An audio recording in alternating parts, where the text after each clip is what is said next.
BJP Mathura में हार रही है, 100% हार रही है। क्यों कि वहाँ पे एक स्टार है जिसको न ग्राउंड से कोई मतलब, न किसान से कोई मतलब, न गरीब से कोई मतलब, केवल और केवल 10 साल से शूटिंग कर रही है। कई बार अब का जो टर्न आएगा ना, जो 78वां जो 15 अगस्त आएगा, अब की बार मोदी जी अगर इनको यहाँ दिल्ली में रहेंगे तो दिल्ली की छत पे लगाएंगे झंडा, अगर गुजरात पहुँच गए तो गुजरात की जामनगर की छत पे लगाएंगे झंडा, लाल किले पे तो राहुल गांधी झंडा फहराएंगे। अब की बार constantly door to door campaign किया है और मेरे पास इसके एविडेंस है, I can provide you.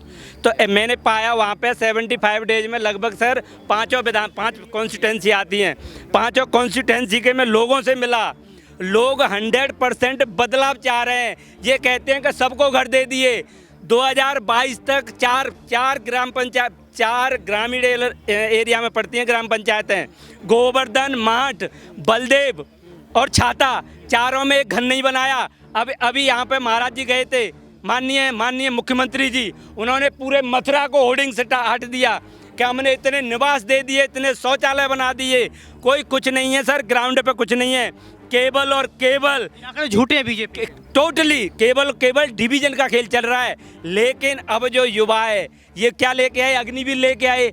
Agniveer से पूरे ग्रामीण क्षेत्र में आप जाएंगे तो अग्निवीर से इतना डिसअपॉइंट हैं, केवल वो ये इंतजार कर रहे हैं कि 24 कब आवे और कब हम बटन दबा में, कब इसे बीजेपी के नाक में दम करके ऐसे विदा कर दें। अगर आप हार जाओगे तो फिर आप ईवीएम पर आ जाओगे कि ईवीएम में हम नहीं हार रहे हैं ना, मथुरा से हम 100% जीत रहे हैं, बीजेपी को 100% हराएंगे, ये मेरा वादा है। आपसे मिलूंगा मैं अप्रैल जून के महीने, आई थिंक मार्च अप्रैल में इलेक्शन है, मई में आप यहीं पे आना।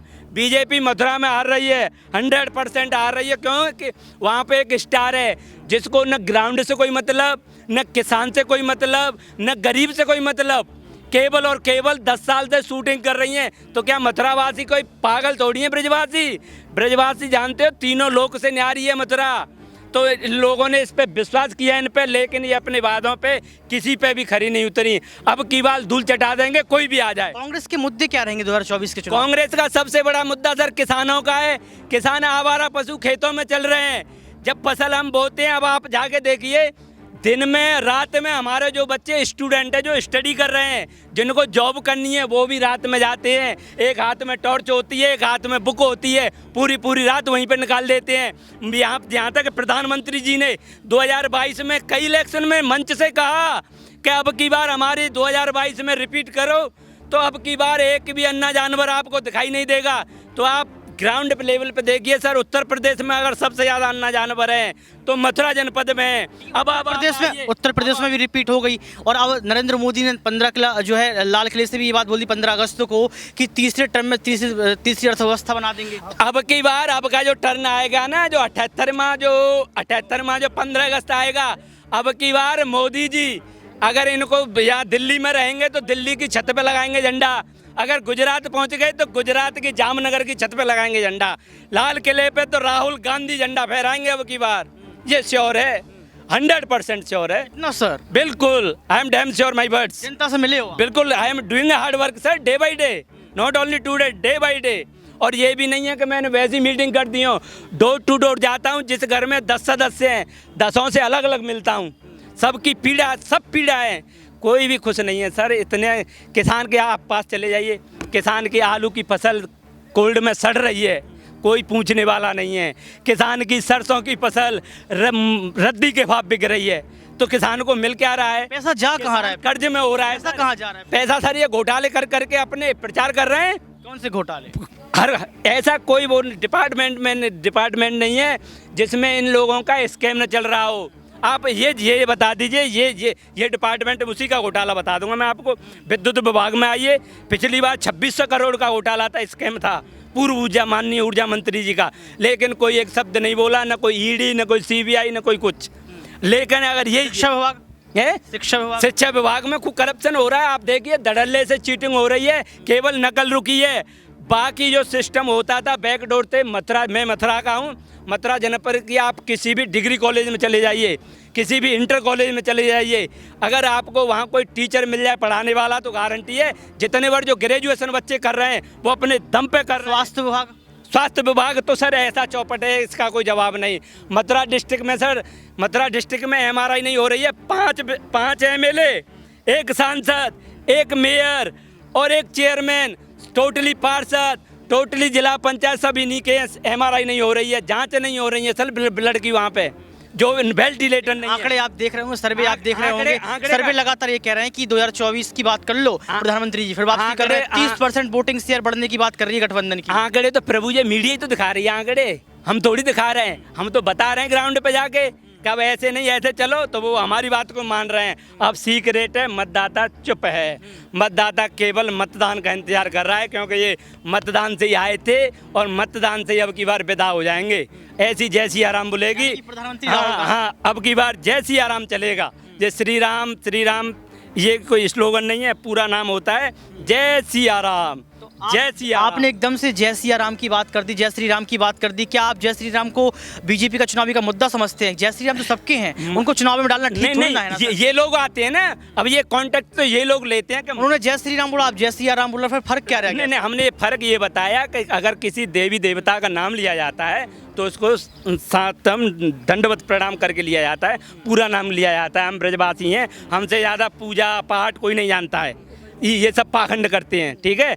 तो हमारे यहाँ सबसे पहले नाम बोलेंगे तो राधा कृष्ण, रेवती बलराम, सीता राम, लक्ष्मी गणेश, ये नाम होते हैं। ये तो श्री राम एक पैनिक फैलाया जनता के अंदर। अब जनता जान गई है, क्योंकि जनता का पेट श्री राम से नहीं भरेगा, जनता का पेट रोजगार से भरेगा, जनता का पेट नौकरी से बढ़ेगा, जनता का पेट किसान को किसान की आप जो मिलेगी। लेकिन भाजपा ने कभी नहीं कहा कि जय श्री राम उनके लिए कोई चुनावी मुद्दा है। नहीं सर, भाजपा 24 घंटा यूज कर रही है राम जी को।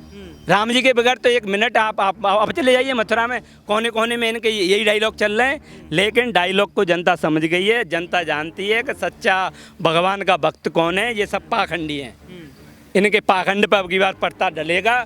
कांग्रेस आएगी, क्योंकि कांग्रेस ही एक हिंदुस्तान की एक ऐसी पार्टी है जो गरीबों की, किसानों की, पीड़ितों की, वंचितों की, शोषितों की, सबके लिए 24 घंटा न कोई भेदभाव, न कोई जाति भेद, सबका काम शिद्दत से किया जाता है, दिल से किया जाता है।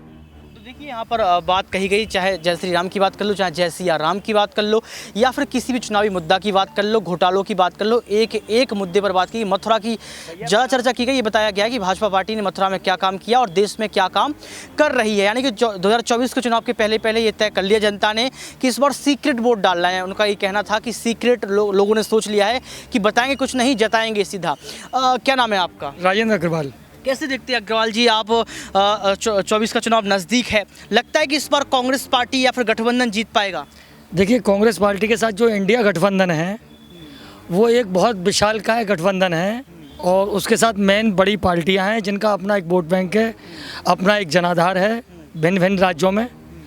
और ये इतना विशाल गठबंधन है कि इसके सामने एनडीए घबराया हुआ है। आपने गौर किया होगा कि आज से 2-3 महीने पहले तक देश में एक टाइटल चल रहा था, वन मैन शो मोदी सरकार। जिस दिन इंडिया गठबंधन की सेकंड मीटिंग हुई, उसी दिन सेम इन्होंने अपना एक प्रोपेगेंडा रख दिया कि हमारे पास 38 दल हैं। 38 दल में 30-32 दल ऐसे हैं जिन्होंने आज तक कोई सांसद विधायक नहीं जिताया है। ये पूर्ण रूप से घबराए हुए हैं, इनका राजनीतिक जनाधार पूर्ण रूप से खत्म हो चुका है। 10 साल की एंटी इनकम्बेंसी, उसके अलावा जिस तेज़ी से देश में महंगाई बढ़ रही है, एक अनएम्प्लॉयड है, जिस प्रकार से ये राष्ट्रीय संपत्तियों को बेच रहे हैं और देश को एक निजीकरण की ओर ले जा रहे हैं, और जो इनका एक अपना निजी एजेंडा चल रहा है, उसके अंतर्गत अब देश का आम जनमानस, चाहे व्यापारी हो, चाहे युवा हो पढ़ लिख करके, या सरकारी कर्मी हो। आप सुनिए, प्रधानमंत्री नरेंद्र मोदी को संसद की बात कर लो, लाल किले की बात करो, लगातार कह रहे हैं कि व्यापारियों के लिए, किसानों के लिए, युवाओं के लिए बहुत कुछ काम किया है, 9 सालों में बहुत कुछ किया है और भी करेंगे।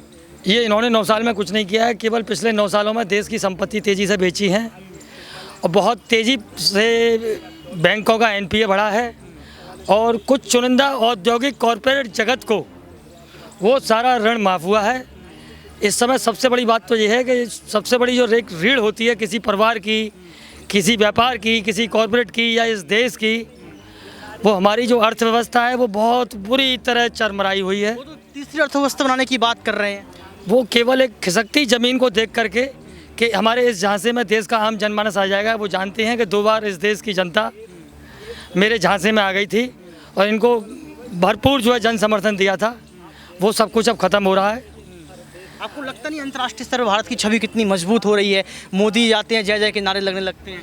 वो अंतर्राष्ट्रीय स्तर पर कुछ नहीं हो रहा है, वो सब एक ढोल नगाड़ों और प्रायोजित मीडिया के द्वारा हो रहा है।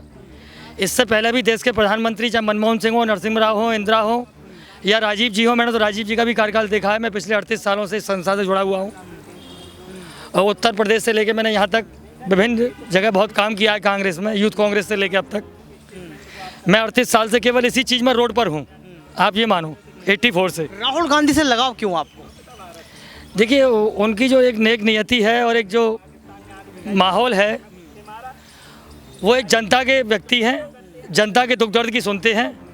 आप देखते होंगे जब वो सांसद थे तो उत्तर प्रदेश में कलावती के यहाँ घर में गए थे और आज उसको पास घर, रहने को छत, सब कुछ है। अभी आप देखते हैं कि वो बंदा सुबह 4 बजे दिल्ली की आज़ादपुर मंडी पहुँच जाता है। वो बंदा उस टमाटर वाले को ढूंढकर रामेश्वर को, जहांगीरपुरी यहाँ बुलाता है 10 जनपद, उसको डाइनिंग टेबल पर खाना खवाता है, उसकी मदद का आश्वासन देता है।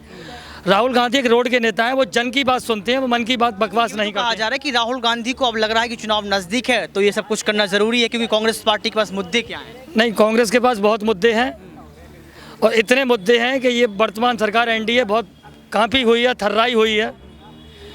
और कहाँ तो एक मोदी सरकार था, फिर उसके बाद एनडीए पे आए और आज ये छोटे छोटे दलों को, लोगों को सहारा